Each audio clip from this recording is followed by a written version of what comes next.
Hi, Malcolm here with my 139th Booktube video, and today I'll be bringing my first video of the year, the December wrap-up and January TBR. Let's get cracking. First book I finished was The Curse of the Gloam by Paul Stewart, illustrated by Chris Riddle. This is book one of the Quint sequence, part of the prequel trilogy of the Edge Chronicles.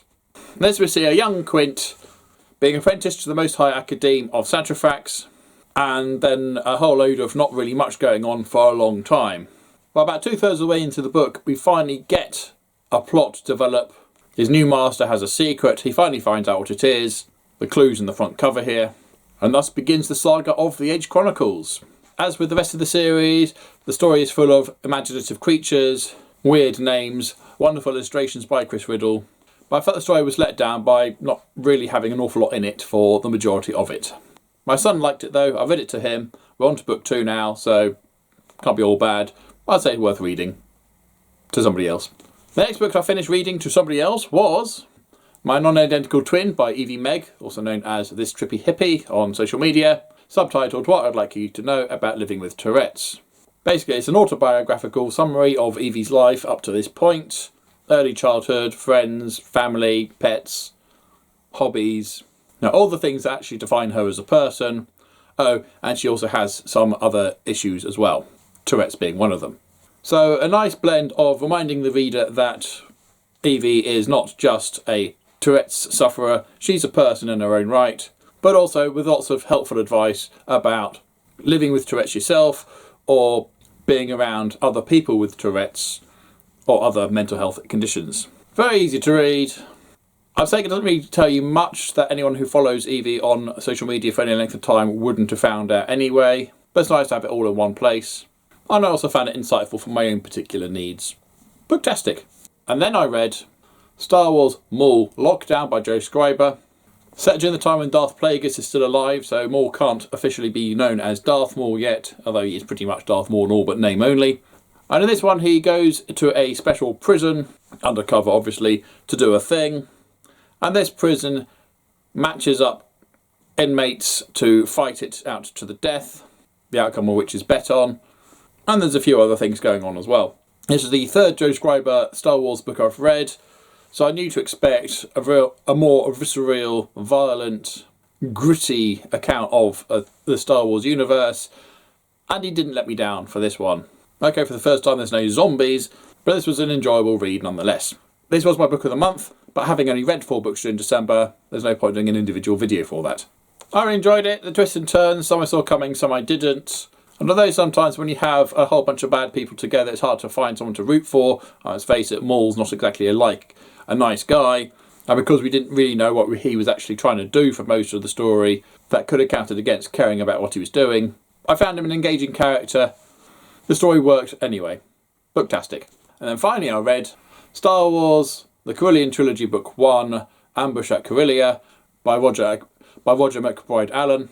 Han, Leia and the family travel to the Coruscant system, Han's home system, for holiday, doubling up as a sort of espionage, fact-finding mission to just find out what's going on in the Corellian system, which has gone dark and is closed off from the outside world. Meanwhile, Lando Calrissian has enlisted Luke to be his wingman on the hunt across the galaxy to find a suitable wife for him, to help pay for his next endeavour. So cut between a rather serious uprising on Corellia and a silly matchmaking endeavour with Lando and Luke. And I must say, I absolutely loved this. The previous trilogy I read was The Black Fleet Crisis, which was absolutely awful. Didn't feel like Star Wars.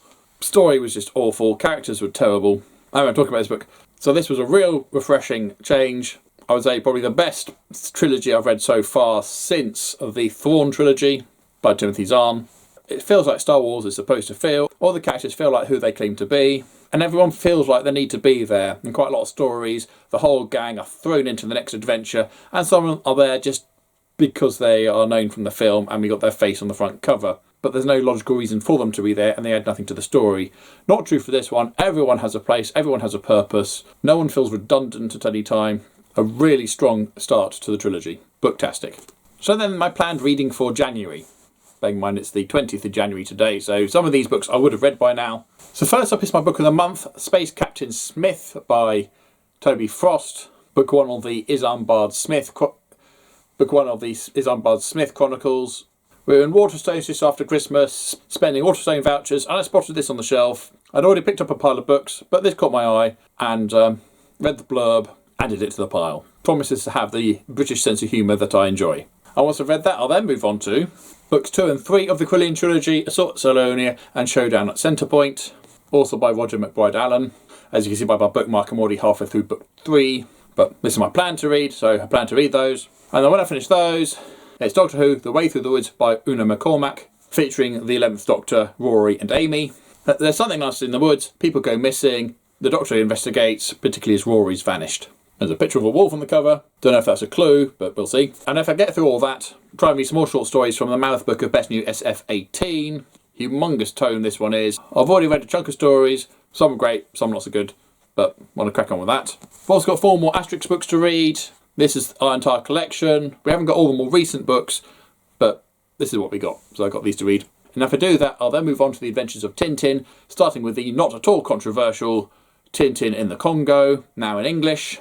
Yeah, previously I'd only ever read it in French, but as I was not very good at French, I didn't understand what the story was about really. I could only take clues from the pictures.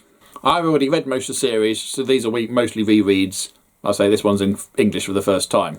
I believe I've not actually read it. Also, to everyone else in the household, to my youngest when he started boarding school and we got time, I'm still reading Lion Adventure by Willard Price.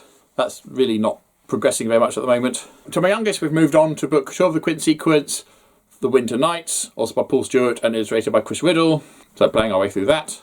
And with both here, I'm reading The Light Fantastic by Terry Pratchett still. Won't take long to finish that one, I hope. And to my wife, we're reading Leviathan Falls, Book 9 of the Expanse series by James S.A. Corey, and the final book of the series.